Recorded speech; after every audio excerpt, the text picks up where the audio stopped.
Good morning, it's Wednesday, October 29th, though it's not such a good morning for the WNBA, its players union, or its fans. I'm Josh Carpenter bringing you today's SBJ Morning Buzzcast, and let's start with the W, as there are now just 3 days before its CBA expires. Sources told SBJ's Tom Friend that the league on Monday told the WNBA PA it was offering to extend the expiring CBA through the end of November. But insiders familiar with the negotiations said players would only consider that potential 30-day extension under the right circumstances, which have not yet been met. It is believed that if the league shows it is willing to bend on what the union perceives as a fixed salary structure, or perhaps acquiesce even the tiniest bit on revenue share issues, an extension would probably be agreeable to the union. Those developments capped a tense day on Tuesday as the verbal fight between the union and league continued to escalate. During a Tuesday episode of The Athletic's No Offseason podcast, the union's legal counsel, Aaron Drake, said a deal before Friday's deadline is, quote, not going to happen.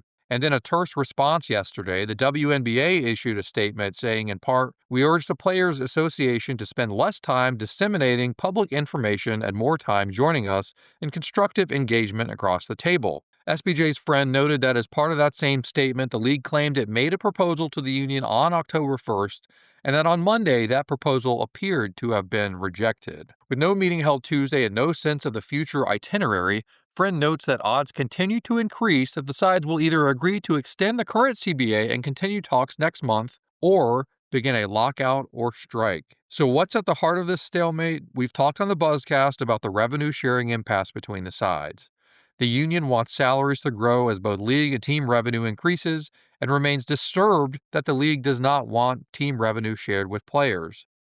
The league, on the other hand, has promised to significantly increase salaries, but the union said those increases are fixed and not tied to league growth unless, quote, certain revenue targets are hit, and only after the league pays itself back for expenses first. There are also differences of opinion on whether the league's salaries are capped or uncapped.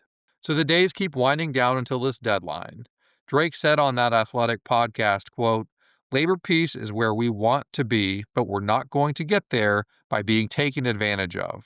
Let's shift quickly over to tennis, as the WTA has found its new leader. That's right, my colleague Rob Schaefer reported on Tuesday that Valerie Camillo, a name well known in the sports business circles, is taking over as the next chairperson of the WTA. Camillo was an SBJ Game Changers honoree in 2016 and joins the WTA after stints as president and CEO of Comcast Spectacor, chief revenue and marketing officer of the Nationals, and also a senior vice president in the Teambo department at the NBA. Yes, she was the first female president of an NHL team when she took over the Flyers a few years ago. Elevate Talent ran this search, which lasted more than 5 months, as Camillo will take over for the retiring Steve Simon. Camillo walks into a lot of opportunity as well as challenges at the WTA. First, the challenges. The WTA, along with the ATP and Grand Slam tournaments, are navigating an antitrust lawsuit from the Professional Tennis Players Association. The WTA also continues facing criticism from players about an increasingly demanding schedule. But there is opportunity on the commercial side. The WTA has been talking with the ATP about merging some of its key commercial assets. The WTA also launched a dedicated commercial arm, WTA Ventures, 2 years ago, which helped drive a 25% increase in revenue last year.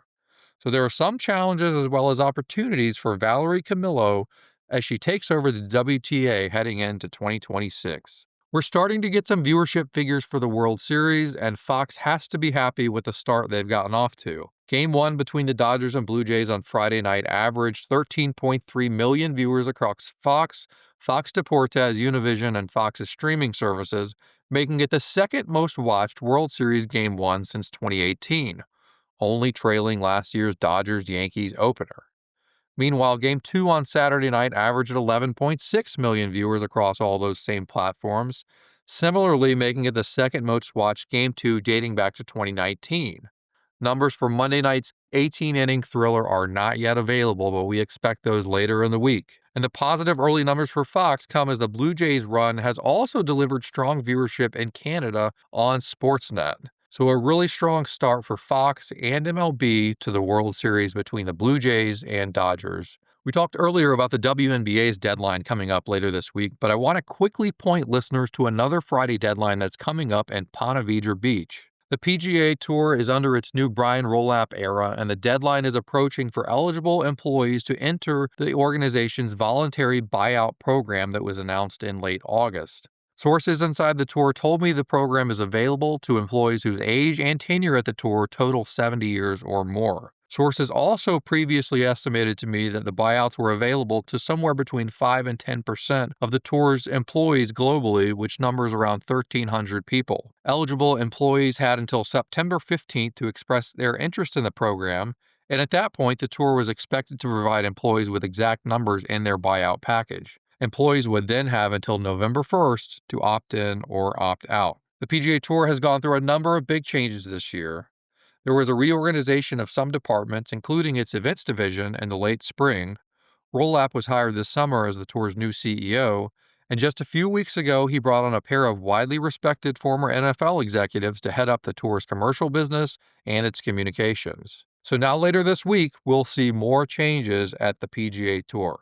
That'll wrap it up for today's Buzzcast. Happy Hump Day. I'm Josh Carpenter, and we'll see you down the road.